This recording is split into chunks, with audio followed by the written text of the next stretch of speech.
मित्रों, आज मैं आपको एक अनूठी कथा सुनाने जा रहा हूं जो ये स्पष्ट करेगी कि किन लोगों के साथ अपनी पत्नी को कभी नहीं छोड़ना चाहिए। एक बार की बात है, देवर्षि नारद ने भगवान श्री कृष्ण से एक गंभीर प्रश्न पूछा। नारद ने कहा, हे प्रभु, मेरे मन में एक जिज्ञासा है जो मुझे परेशान कर रही है। कृपया मुझे बताएं कि किन लोगों के साथ अपनी पत्नी को कभी भी अकेला नहीं छोड़ना चाहिए। भगवान श्री कृष्ण ने उत्तर दिया, यह प्रश्न बहुत महत्वपूर्ण है। इसका उत्तर मैं तुम्हें एक कथा के माध्यम से दूंगा। नारद जी ने कहा, हे प्रभु, कृपया उस कथा को सुनाएं। श्री कृष्ण ने कथा प्रारंभ की। एक समय की बात है, एक धनी सेठ अपने विशाल और सुंदर घर में अपनी अत्यंत सुंदर पत्नी के साथ निवास करता था। नगर में उसकी पत्नी की तुलना में कोई अन्य स्त्री इतनी सुंदर नहीं थी।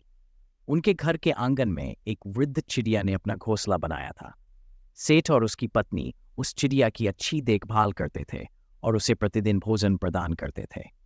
एक दिन जब सेठ व्यापार के सिलसिले में नगर से बाहर गया था, चिड़िया सेठ से बोली, हे सेठ, आप अपनी पत्नी को अकेला छोड़कर नहीं जाना चाहिए। सेठ ने आश्चर्यचकित होकर पूछा, चिड़िया, तुम ऐसा क्यों कह रही हो? मैं अपनी पत्नी को अपने ही घर में अकेला क्यों नहीं छोड़ सकता? चिड़िया ने कहा, मैं आपको ये बात एक कहानी के माध्यम से समझाऊंगी। केवल कहानी सुनकर ही आप समझ पाएंगे। सेठ ने कहा, ठीक है चिड़िया, मुझे वह कहानी सुनाओ। अब श्री कृष्ण कहते हैं कि चिड़िया ने कहानी सुनाना शुरू किया।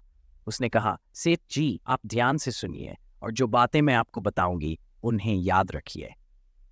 अब बूढ़ी चिड़िया कहानी सुनाना शुरू करती है।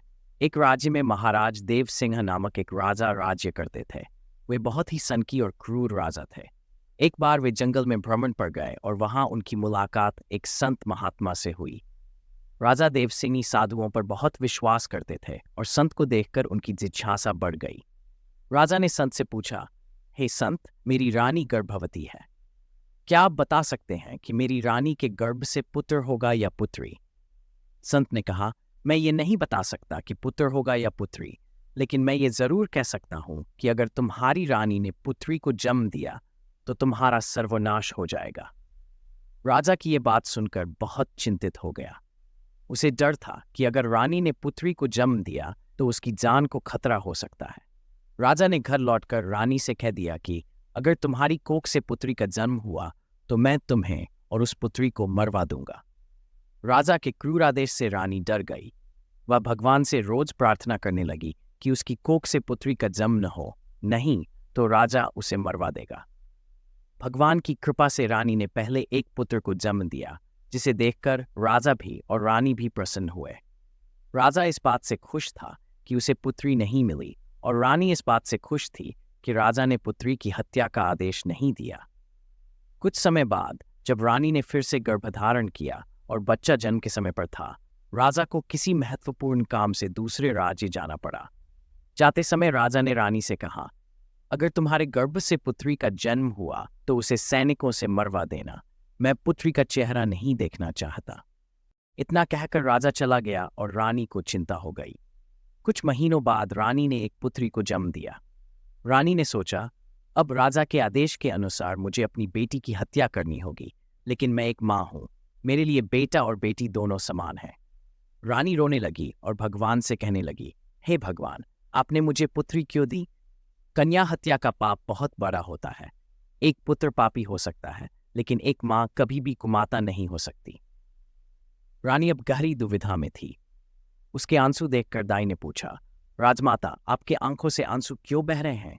आपकी बेटी का जन्म हुआ है, यह खुशी का समय है, फिर भी आप दुखी क्यों हैं? रानी ने कहा, राजा देव सिंह ने कहा है कि अगर मेरी कोख से बेटी हुई तो उसे मार दिया जाएगा। मैं इस निर्दोष जीवन को कैसे समाप्त कर सकती हूँ? दाई ने कहा, राजमाता, आप चिंता मत करें। आप राजा को कह दें कि मैंने बेटी को मार दिया है।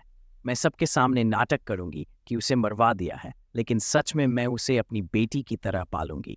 अगर कोई पूछेगा तो मैं कह दूंगी कि यह मेरी भांजी है। रानी ने यह सुनकर राहत की सांस ली। उसने दाई को कुछ सोने के आभूषण दिए और कहा, मैं आपकी मदद को कभी नहीं भूलूंगी। अगर आपको धन की जरूरत हो तो मैं और भी दूंगी, बस मेरी बेटी का सच बाहर ना आने पाए। रानी ने अपनी बेटी को दाई के हवाले कर दिया। दाई ने यह खबर फैला दी कि राजा के आदेश पर बच्ची को मार दिया गया और दफना दिया गया। इसके बाद दाई ने बच्ची की अच्छी देखभाल की और उसे अपनी भांजी की तरह पालने लगी।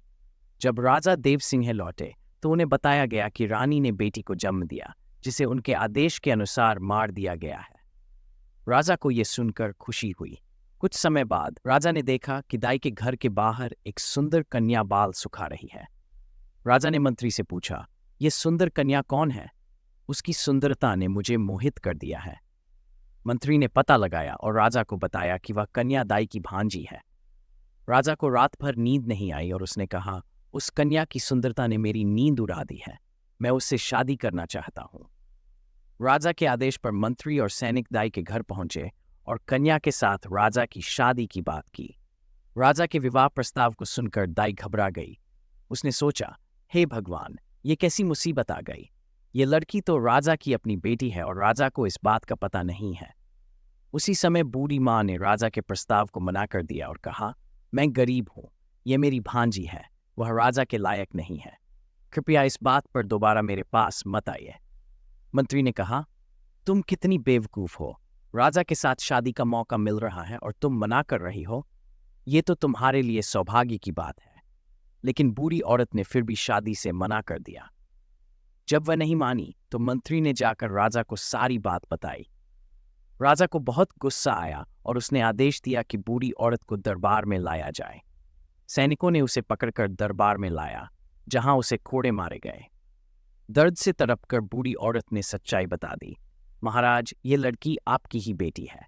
जब रानी ने इसे मारने के लिए मुझे दिया था तो मैंने इसे पाल लिया और अपनी भांजी बनाकर पाला। अगर आप अपनी ही बेटी से शादी करेंगे तो ये पाप होगा। राजा ये सुनकर हैरान रह गया और बोला, हे भगवान, मैं कितना बड़ा पाप करने जा रहा था, तूने मुझे बचा लिया। फिर भी राजा को दाई पर बहुत गुस्सा आया और उसने अपने बेटे को आदेश दिया, अपनी बहन को जंगल में ले जाओ, उसका सिर काटकर उसकी आंखें निकाल लाओ। राजकुमार, जो लड़की का बड़ा भाई था, ये सुनकर बहुत परेशान हो गया। उसने सोचा, पिताजी ने मुझे बहुत बड़ा पाप करने को कहा है, मैं अपनी बहन को कैसे मार सकता हूं? अगर मैंने ऐसा किया तो भगवान मुझे कभी माफ नहीं करेंगे। जंगल में जाते समय राजकुमार का दिल भर आया और उसने अपनी बहन से कहा, मेरी बहन, मैं तुम्हें नहीं मारूंगा, मैं तुम्हें यहां छोड़ रहा हूं। भगवान चाहेंगे तो तुम सुरक्षित रहोगी। बहन ने उत्तर दिया, भैया, तुम मुझे मार दो और मेरी आंखें पिताजी को दिखा दो। अगर तुम ऐसा नहीं करोगे तो पिताजी तुम्हें भी सजा देंगे। दोनों भाई बहन एक दूसरे के गले लगकर रोने लगे। उनके दिल पर दुख का भारी बोझ था, लेकिन अंत में राजकुमार ने फैसला किया कि वह अपनी बहन को नहीं मारेगा। उसने अपनी बहन को समझाया, मैं तुम्हें इस जंगल में छोड़ रहा हूं, जो होगा भगवान की मर्जी से होगा। मैं पिताजी को कोई बहाना बना दूंगा। इतना कहकर वह अपनी बहन को जंगल में छोड़कर आगे बढ़ गया। आगे जाकर राजकुमार को एक हिरण दिखा, जिसे उसने मार दिया और उसकी आंखें निकाल ली। फिर वह अपने पिता के पास पहुंचा और हिरण की आंखें दिखाते हुए कहा, पिताजी, मैंने बहन को मारकर उसे नदी में फेंक दिया है। राजा को विश्वास हो गया कि उसकी बेटी मर चुकी है। इधर रानी ने अपने बेटे से पूछा, क्या तुमने सच में अपनी बहन को मार दिया? राजकुमार ने जवाब दिया, मां, मैं आपसे झूठ नहीं बोलूंगा, मैंने बहन को नहीं मारा, बल्कि उसे जंगल में छोड़ दिया है। ये सुनकर रानी को राहत मिली और उसने भगवान का धन्यवाद करते हुए प्रार्थना की, हे भगवान, आपने मेरे बेटे को सही रास्ता दिखाया। मेरी बेटी जंगल में भटक रही होगी, आप उसकी रक्षा करना। श्री कृष्ण ने कहा, हे नारद, इधर राजकुमारी जंगल में वृक्षों के फल खाकर अपना जीवन यापन करने लगी। उसके कपड़े फट चुके थे और वह अर्धनग्न हालत में भटक रही थी।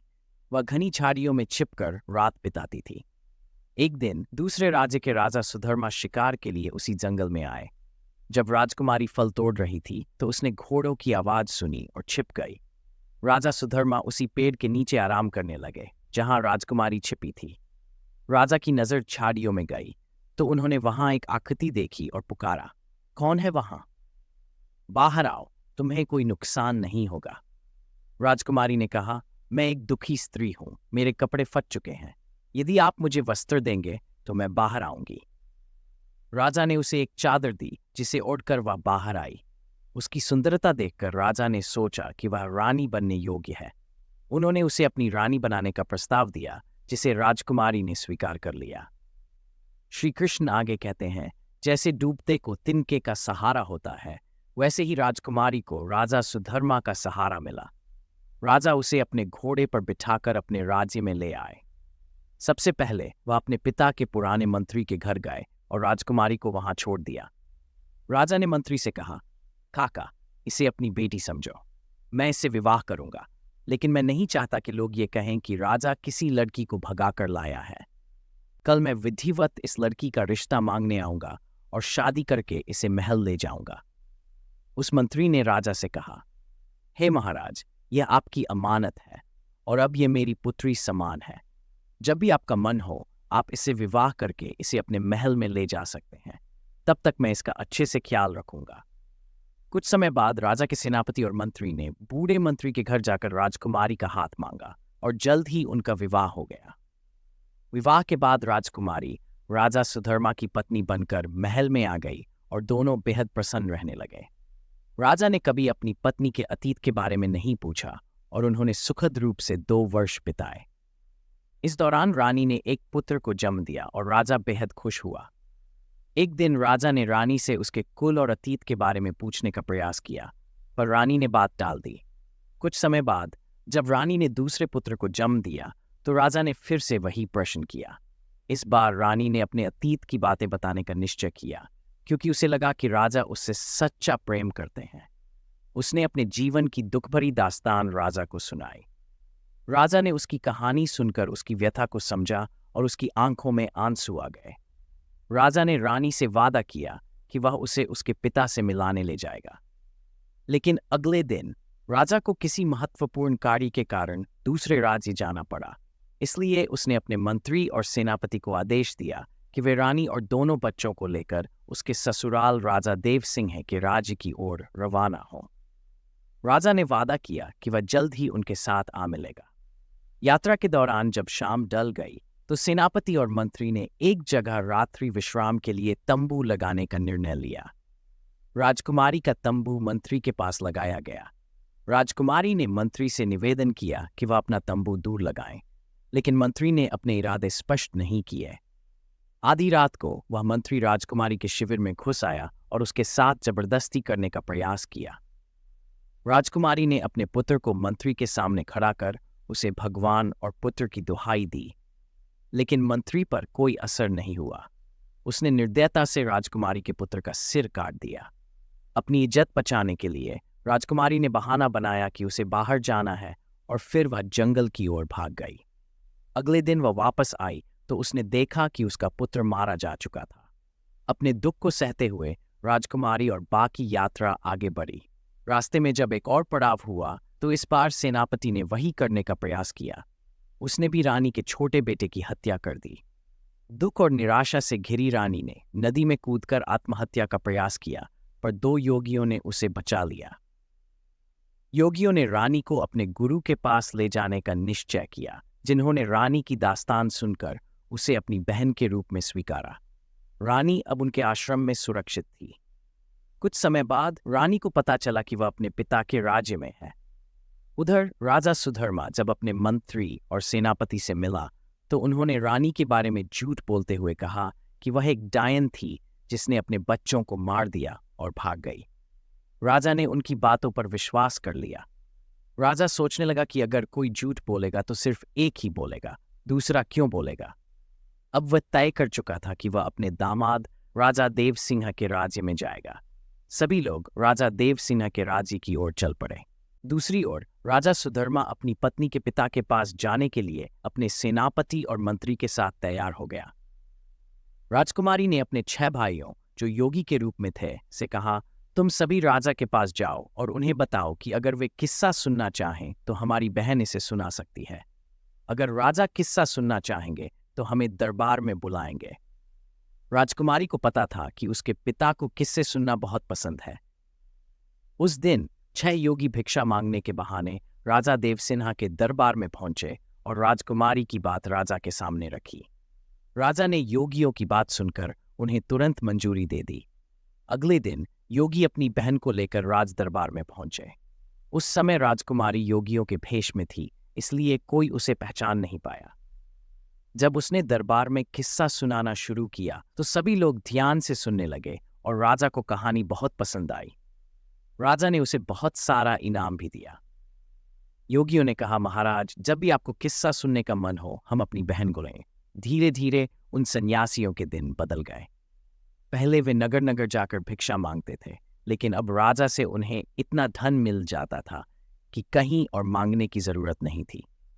श्री कृष्ण ने कहा, हे देवर्ष नारद, चिड़िया आगे कहती है कि अगली रात राजकुमारी राजा को किस्सा सुनाने आई। उसने देखा कि मंत्री और सेनापति भी दरबार में मौजूद थे। राजकुमारी ने सोचा कि आज सभी लोग यहाँ हैं तो किस्सा सुनाने में बहुत आनंद आएगा। उसने पर्दे के पीछे जाकर बैठ गई और अपने पिता से कहा, राजा साहब, आज मैं आपके लिए एक बहुत ही दर्द भरी कहानी लेकर आई हूँ। अगर किसी को कोई जरूरी काम है तो कृपया अभी दरबार से उठकर उसे कराइए। अगर किस्सा सुनाते समय कोई बीच में उठता है तो मैं किस्सा बंद कर दूंगी। राजा ने कहा, बेटी, तुम अपना किस्सा सुनाओ, हम वैसा ही करेंगे जैसा तुम कहोगी। राजा और दरबार के सभी लोग किस्सा सुनने के लिए बैठ गए, जिसमें राजा सुधर्मा, उसकी पत्नी, विश्वासघाती मंत्री और सेनापति भी शामिल थे। राजकुमारी ने किस्सा शुरू किया। उसने बताया कि एक जालिम राजा था, अपनी पुत्री से बहुत नफरत करता था। जब उसकी एक कन्या हुई तो उसने आदेश दिया कि कन्या को जंगल में मरवाया जाए और उसकी आंखें निकाल ली जाएं। राजा देवसेना को यह कहानी सुनकर एहसास हुआ कि यह उनकी ही कहानी है। खुशी से भरकर उन्होंने योगियों को मोतियों की माला भेंट की और कहा कि किस्सा अंत तक सुनाया जाए। राजा की आंखों में आंसू थे क्योंकि उन्हें अपनी करनी पर पछतावा हो रहा था। राजकुमारी ने बताया कि जब उसके भाई ने उसे जंगल में छोड़ा तो उसने अपनी बहन को मारने के बजाय उसे छोड़ दिया। ये जानकर राजा को उम्मीद हुई कि उसकी बेटी शायद अभी भी जीवित हो सकती है। राजकुमारी ने आगे बताया कि जंगल में वह भूख और प्यास से परेशान हो गई और फल फूल खाकर खुद को जीवित रखा। एक दिन एक राजा ने उसे देखा और अपनी चादर देकर उसकी मदद की। राजा ने उसे अपने नगर ले जाकर उससे विवाह कर लिया। जब राजा सुधर्मा ने यह किस्सा सुना तो उन्हें एहसास हुआ कि यह उनकी ही कहानी है। खुशी से उन्होंने योगियों को मोतियों की माला भेंट की और कहा कि किस्सा अंत तक सुनाया जाए। राजकुमारी ने कहा कि उस लड़की की कोख से 2 पुत्रों का जन्म हुआ। एक दिन उसके पति ने उसकी पूरी कहानी सुनी और दुखी हो गया। उसने अपनी पत्नी और बच्चों को राजा देव सिन्हा से मिलाने का निश्चय किया, लेकिन उसने स्वयं जाकर मिलने की बजाय मंत्री और सेनापति को भेजा। यह राजा की सबसे बड़ी गलती थी।